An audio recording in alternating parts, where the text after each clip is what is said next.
What turns a Canadian teen actor into one of the internet's sharpest movie stars, a superhero marketing machine, and somehow a football club headline generator? Ryan Reynolds did not build his career in a straight line. He zigzagged through sitcoms, sword fights, superhero suits, voice booths, business stunts, and commercials that looked suspiciously like jokes with invoices. In these 50 curiosities, we'll follow the public moments that shaped his screen persona, his creative risks, and the very specific kind of chaos he brings to almost every project. The best part is that some of his biggest wins began as ideas that sounded completely unreasonable on paper. Ryan Reynolds did not begin with a superhero suit or a billion-dollar grin. He began on a Canadian teen soap called Hillside, later shown as 15. He was still a teenager when he played Billy Simpson, learning screen timing in a world of lockers, feelings, and very serious hallway conversations. The show aired in Canada before reaching Nickelodeon, giving him an early passport into young audience television. It was basically acting boot camp, but with more denim and dramatic pauses. Before the wisecracks became famous, he was already practicing them in school corridors. Ryan Reynolds reached a much wider audience with the ABC sitcom Two Guys, a Girl in a Pizza Place. He played Michael Berg-Burgeon, a medical student with the energy of someone who had replaced coffee with pure sarcasm. The series premiered in 1998 and put him in a fast-paced network comedy built around friendship, jobs, and pizza shop chaos. It gave him room to sharpen the quick delivery that later became one of his trademarks. Apparently, the road to Hollywood can begin with a slice and a punchline. The original sitcom title, Two Guys, a Girl in a Pizza Place, was so specific it practically included the lunch order.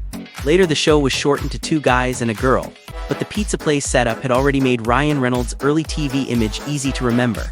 That restaurant setting gave the series a casual hangout feeling, perfect for quick jokes and awkward young adult problems. It was not just a title, it was a branding strategy with mozzarella. For Reynolds, the pizza era helped turn a young actor into a familiar TV face. In 2002, National Lampoon's Van Wilder pushed Ryan Reynolds from sitcom recognition into leading man comedy territory. He played a legendary college student who treated graduation like a distant rumor and campus life like a full-time business plan. The movie leaned heavily on his charm, timing, and ability to make reckless confidence look oddly organized. It was the kind of role where the smile did half the work and the dialogue sprinted to keep up. After Van Wilder, Reynolds was no longer just the guy from TV. He was a comedy lead audiences remembered. Ryan Reynolds took a sharp turn away from broad comedy with The Nines, a 2007 independent drama directed by John August.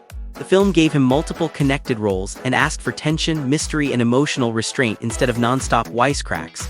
It premiered at the Sundance Film Festival, placing him in a more serious indie film space. For an actor known for jokes, this was like showing up to a pillow fight carrying a chessboard. The Nines helped demonstrate that Reynolds could slow down the banter and still hold the screen. Years before Deadpool, Ryan Reynolds built a comic book-ready physique for Blade, Trinity. He played Hannibal King, a vampire hunter who looked like he had negotiated directly with dumbbells. Reynolds trained intensely for the role, adding muscle and stepping into a more physical action style than his earlier comedies required. The movie arrived in 2004, long before superhero roles became his personal neighborhood. It was an early preview that he could handle weapons, workouts, and jokes without dropping any of them. In Blade, Trinity, Ryan Reynolds' Hannibal King stood out because the action arrived with a constant stream of jokes. The character mixed vampire hunting danger with sarcastic timing, giving Reynolds a chance to test the action comedy rhythm he would later become known for.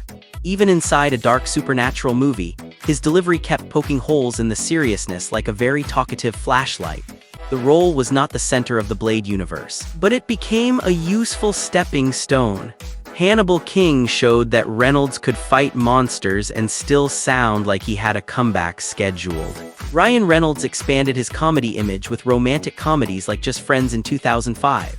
In that film, he played Chris Brander, a successful music executive forced back into the emotional danger zone of his hometown past. The movie let him mix slapstick, awkward charm, and romantic frustration without relying only on college party energy.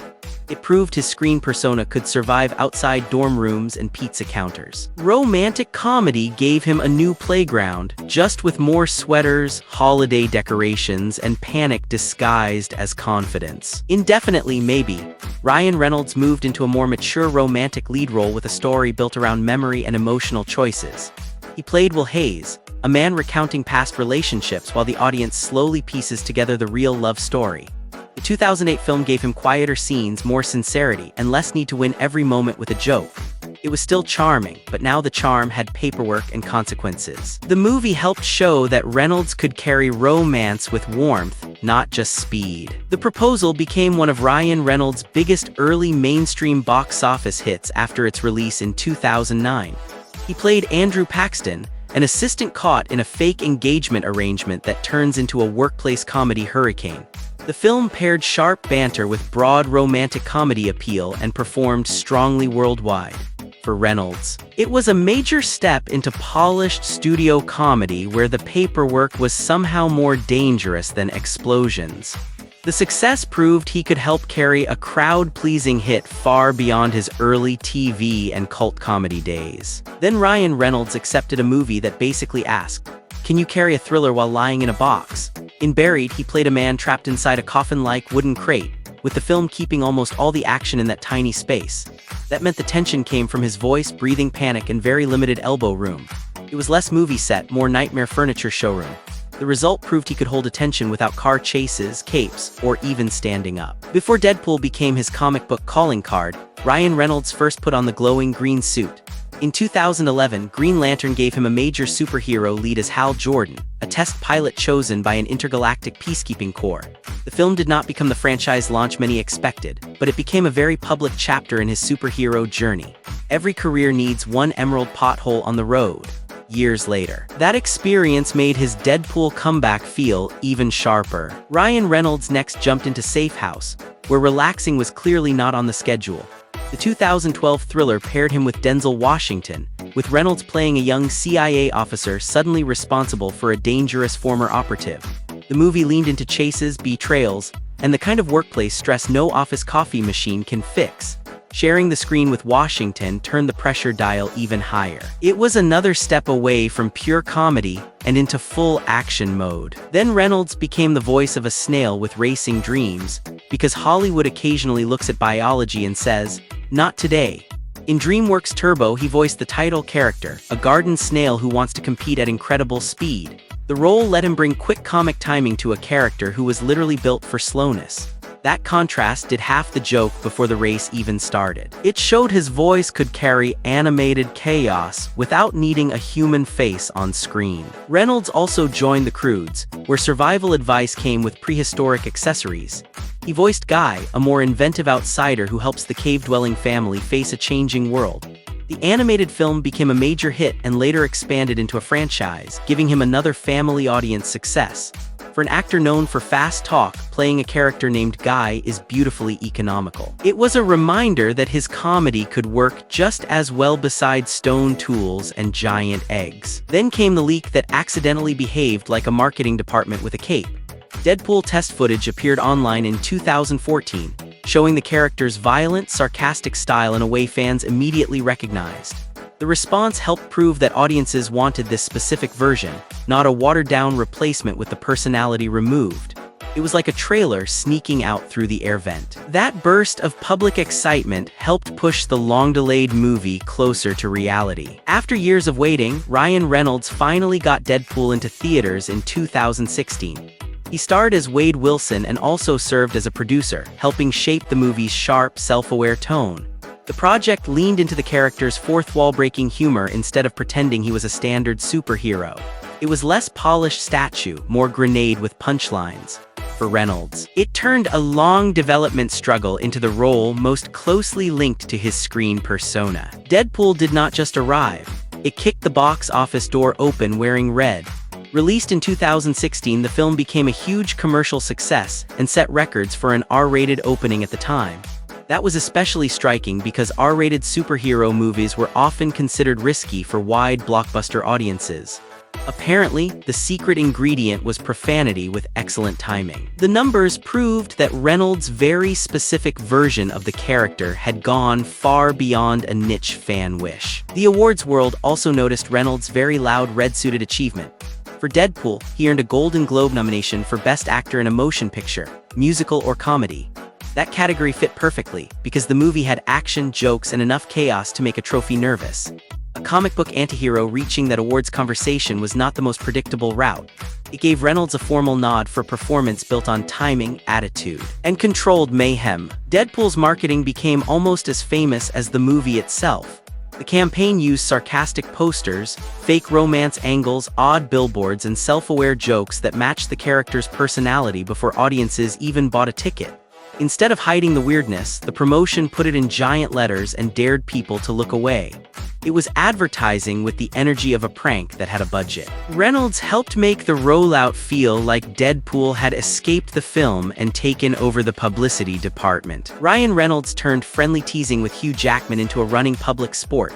Their fake rivalry grew through social media posts, interviews, and Deadpool jokes, with Wolverine often used as the perfect punchline. Reynolds kept the bit alive so well that fans started treating it like an unofficial buddy comedy before the cameras even rolled. It was less a feud and more two movie stars professionally throwing foam darts at each other. And somehow, the internet kept asking for extra rounds. Ryan Reynolds took on one of his strangest voice roles by becoming Detective Pikachu in the 2019 Pokémon movie. The character looked small, yellow, and cuddly, but Reynolds played him like a tiny noir detective who had misplaced both his coffee and his patience. The film mixed live action with digital Pokémon and turned a globally familiar character into a fast-talking mystery partner. It was basically a trenchcoat detective trapped inside a plush toy. Reynolds made the combination sound oddly natural. Ryan Reynolds helped make Free Guy a rare modern studio comedy that was not based on an existing franchise. He played Guy, a cheerful background character inside a video game who slowly realizes his world is not exactly normal. Released in 2021, the movie became a box office success and earned strong audience attention during a difficult period for theaters. A character designed to be ignored somehow became the main event. Which is excellent career advice for digital extras. Reynolds made the glitch feel charming. Ryan Reynolds joined Dwayne Johnson and Gal Gadot for Red Notice, Netflix's glossy global heist comedy. Reynolds played Nolan Booth, a fast-talking art thief who treats danger like an inconvenient customer service call. The movie traveled through expensive-looking locations, museum treasures, and double crosses, while Reynolds supplied the constant verbal confetti. With 3 stars and 1 golden egg, it had the energy of a very stylish airport security problem. Reynolds fit neatly into the chaos by making the thief sound like he came with commentary tracks. Ryan Reynolds stepped into time travel adventure with the Adam Project in 2022. He played a pilot who crashes into the past and has to work with his younger self, which sounds like a nightmare for anyone who remembers their middle school haircut. The film mixed spaceship action with comedy and a more emotional story than the trailer first suggested. Reynolds used his usual quick delivery, but the movie also gave him quieter beats between the laser blasts. It proved time travel is easier when you bring sarcasm as carry-on luggage. Ryan Reynolds made a sharp turn into musical comedy, with spirited Apple TV's modern spin on A Christmas Carol. He starred opposite Will Ferrell in a holiday story filled with big dance numbers, rapid jokes, and surprisingly serious choreography. For an actor known for verbal speed, singing and dancing added a new kind of performance pressure. It is one thing to land a punchline. It is another to land it while your feet are doing tax paperwork. Reynolds used the role to stretch beyond his usual comic rhythm. Ryan Reynolds co-founded Maximum Effort, a production and marketing company built around fast, funny advertising. The company became known for reacting quickly to pop culture moments and turning small ideas into shareable campaigns. Reynolds often appeared in or shaped the ads, making the brand feel like his comedy timing had opened an office with Wi-Fi. Instead of commercials that politely knock, Maximum Effort tends to kick the door open holding a joke. It gave Reynolds another lane where performance and marketing worked together. Ryan Reynolds bought into Aviation Gin and quickly made its advertising feel like a deadpan comedy series. The spots often leaned on polished visuals, extremely dry delivery, and jokes that treated gin with the seriousness of a space launch. Reynolds appeared in many campaigns, turning product promotion into little sketches people actually wanted to watch. Most liquor ads whisper luxury.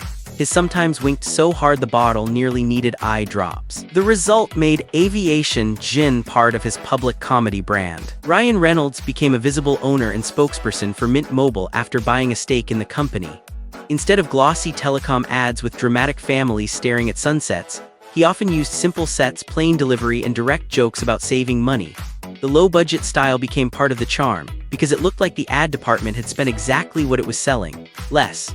Reynolds made phone plans sound oddly watchable. His approach helped turn a wireless brand into another stage for his comic timing. Through Maximum Effort, Ryan Reynolds helped create a viral match.com ad that paired Satan with the year 2020.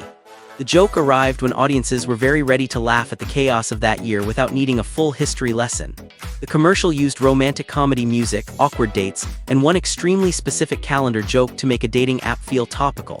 It was basically a meet-cute between bad timing and worse timing. Reynolds showed again that his marketing style could move fast when culture handed him the setup. Ryan Reynolds made one of his most unexpected career moves by becoming co-owner of Wrexham AFC, a historic Welsh football club with Rob McElhenney.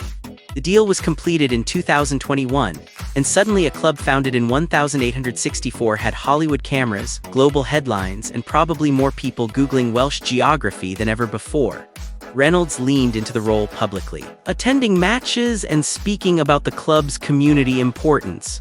It was less a celebrity hobby and more a crash course in football passion, rain, and very serious scarves. The Wrexham story became a documentary series called Welcome to Wrexham, following Ryan Reynolds as he learned what owning a football club actually means. The FX series showed the team, the town, and the pressure around promotion, without pretending Reynolds arrived as a lifelong tactical mastermind. He had to understand football operations, fan expectations, and why one match can ruin an entire weekend for viewers. It turned sports management into a charming panic room with better accents. Welcome to Wrexham did not just bring attention to the club, it also became an award success. The series won multiple Primetime Emmy Awards, including recognition for its unscripted storytelling and craft. That meant a Welsh football journey involving Ryan Reynolds ended up celebrated by American television voters, which is a very specific plot twist. Somewhere between muddy pitches and boardroom nerves, the show became prestige television with shin pads. Ryan Reynolds received a very Canadian kind of tribute when Ottawa named a street Ryan Reynolds Way. The honor recognized his connection to the city, where he spent part of his youth and has remained a proudly associated public figure. A street sign is not quite an action scene, but it does guarantee his name can now give directions. For once, being on the road was not a movie chase. It was municipal paperwork with excellent branding. Ryan Reynolds was inducted into Canada's Walk of Fame, marking his impact as one of the country's most recognizable entertainers. The honor celebrates Canadians who have made major contributions in fields such as arts, sports, science, and public life. For Reynolds, it placed his name among national figures recognized beyond a single role or box office moment. It is basically Canada saying, politely but officially, yes, this one belongs on the sidewalk. In 2016, Ryan Reynolds received a star on the Hollywood Walk of Fame. The ceremony came during a major peak in his career. The same year Deadpool became a huge theatrical success. Getting a star placed him permanently on Hollywood Boulevard, where tourists, cameras, and very determined pigeons all share the spotlight. For an actor known for quick jokes, it was a rare moment where the pavement got the final punchline. Ryan Reynolds received the People's Icon Award at the 2022 People's Choice Awards. The honor recognized his career across film, comedy, and entertainment, especially the connection audiences had built with his screen persona. It was not a small trophy moment. It was the kind of award title that sounds like it should arrive with theme music and dramatic lighting. Reynolds accepted it as another public marker of a career built on timing, charm, and very fast verbal reflexes. Ryan Reynolds received a Governor General's Performing Arts Award, one of Canada's major honors for artistic achievement. The award recognized his work in entertainment and his broader cultural presence connected to Canada.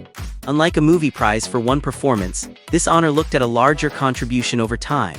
It is the type of recognition that feels formal enough to make even a professional joke-maker check whether his shirt is properly buttoned. Ryan Reynolds has publicly supported fundraising campaigns for Sick Kids Foundation, using his familiar humor to help draw attention to the cause. He appeared in campaign videos and social posts encouraging donations, often making the message feel warm without turning it into a stiff announcement.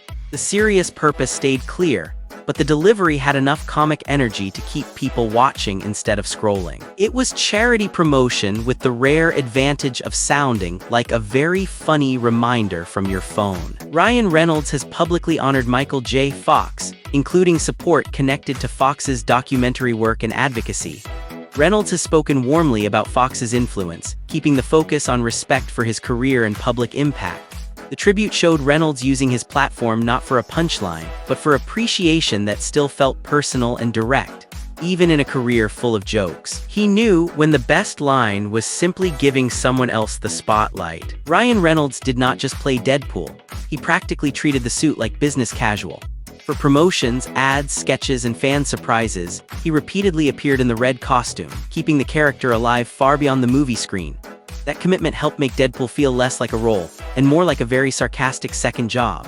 Most actors leave work at the studio, but Reynolds sometimes looked ready to order coffee in full superhero upholstery. And that suit became one of his strongest promotional weapons. In Free Guy, Ryan Reynolds helped shape Guy with his familiar fast comic timing and room for playful improvisation. The film's upbeat tone gave him space to make the character feel innocent, confused, and strangely optimistic inside a chaotic video game world.